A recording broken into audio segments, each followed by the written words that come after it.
तब्बल 16 वर्षांनंतर होणाऱ्या राष्ट्रीय जनगणना 2027च्या पार्श्वभूमीवर सोलापूर जिल्ह्यात तयारीला वेग आलाय। सध्या कर्मचाऱ्यांसाठी विशेष प्रशिक्षण कार्यक्रम राबवण्यात येत आहे। ही जनगणना 2 टप्प्यांमध्ये पार पडणार आहे।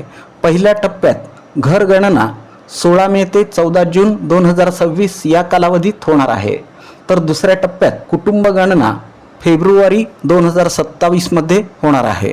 या प्रक्रियेद्वारे नागरिकांची अचूक माहिती संकलित केली जाणार असून शासनाच्या विविध योजना आणि धोरणांसाठी ही माहिती अत्यंत महत्त्वाची ठरणार आहे। या पार्श्वभूमीवर सोलापूर महानगरपालिका आणि जिल्हाधिकारी कार्यालयाच्या वतीनं नियोजन भवन येथे 3 दिवसांचं प्रशिक्षण सुरू करण्यात आलं आहे।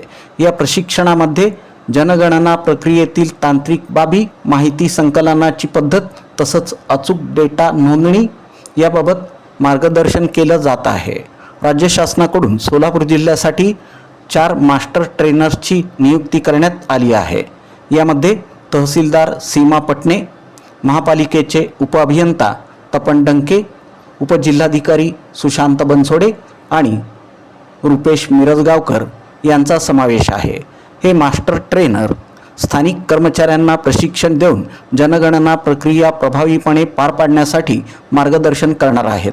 याबाबत माहिती देताना तहसीलदार सीमा पटणे यांनी सांगितलं की जनगणना ही देशाच्या विकासासाठी अत्यंत महत्त्वाची प्रक्रिया आहे। अचूक आणि विश्वासार्ह माहिती संकलनासाठी प्रशिक्षणावर विशेष भर दिला जात आहे। दरम्यान सोलापूर जिल्ह्यातील नागरिकांनी जनगणना प्रक्रियेत सहकार्य करावं असं आवाहन प्रशासनाकडून करण्यात आलं आहे। जनगणना 2027 मुळे जिल्ह्याच्या विकास आराखड्याला दिशा मिळणार असल्याचंही प्रशासनानं स्पष्ट केलं।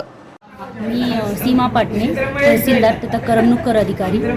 आता जनगणना 2027 ही जी होऊ घातलेली आहे त्यामध्ये सोलापूर महानगरपालिका आणि जिल्हाधिकारी कार्यालय सोलापूर यांच्या वतीने जे फील्डवरती काम करणारे आपले प्रगणक आणि पर्यवेक्षक आहेत त्यांच्याकरिता फील्ड ट्रेनर्स जे तिथं जाऊन ट्रेनिंग देणार आहेत त्यांच्याकरिता इथं प्रशिक्षणाचं आयोजन 2 बॅचेसमध्ये करण्यात आलेलं आहे। त्यापैकी पहिली बॅच 6 एप्रिल ते 8 एप्रिल आणि दुसरी बॅच 8 एप्रिल ते 9 एप्रिल ते 11 एप्रिल या दरम्यान पार पडणार आहे। त्यातील पहिली बॅच आपली 3 दिवसाची पार पडलेली आहे। याच्यामध्ये आपण त्यांना जनगणनाची पार्श्वभूमी, त्याची आवश्यकता, तसेच जनगणनेची उद्दिष्टे आणि जनगणनेमध्ये जे ह्याद्वारे ही जी जनगणना होणार आहे ती प्रथमच डिजिटल पद्धतीने होणार आहे, तर त्याबद्दलचे जे काही ॲप्स आहेत त्याबद्दलचं मार्गदर्शन करण्यात आलं, त्याबाबतची संपूर्ण माहिती देण्यात आली आणि त्यांना त्याचा प्रत्यक्ष अनुभव यावा यासाठी जनगणनेसाठी जे 1 ते 33 प्रश्न विचारले जाणार आहेत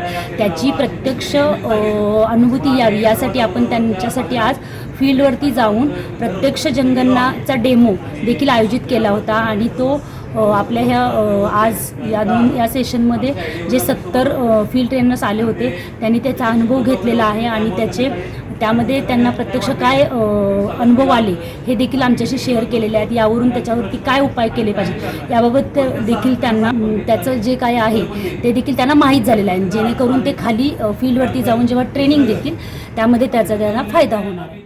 सदर जनगणना ही 2 टप्प्यात होणार आहे। त्यापैकी पहिला टप्पा हा 16 मे ते 14 जूनपर्यंत असणार आहे आणि दुसरा टप्पा हा फेब्रुवारी 2027 मध्ये असणार आहे। पहिल्या टप्प्यामध्ये फक्त घरगणना आणि कुटुंबाची संख्या काउंट केली जाणार आहे आणि दुसऱ्या टप्प्यामध्ये आपली व्यक्तिनिहाय संपूर्ण माहिती आणि जातनिहाय जनगणना करण्याचे आयोजन आहे।